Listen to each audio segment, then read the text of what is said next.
Jodi jotain positiivista itämaista. Ei näy neideillä purkha päällä. Kaikki on sopivasti sulttaanin aikaisissa asuissa. Ei ole yhtään vedetty kunnolla huntuun. Eikä ole kivittäjiä kohdalla.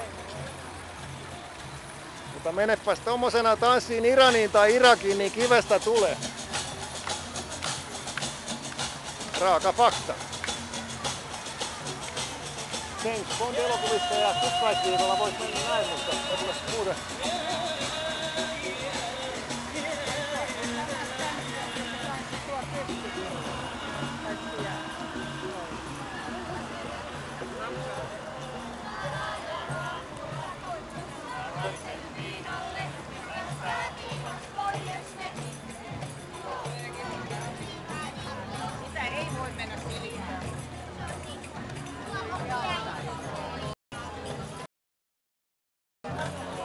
Tolla lailla kun kaikki maahanmuuttajat tulis nöyränä pienenä tai tommosena, niin mikäs noita olis kattellessa?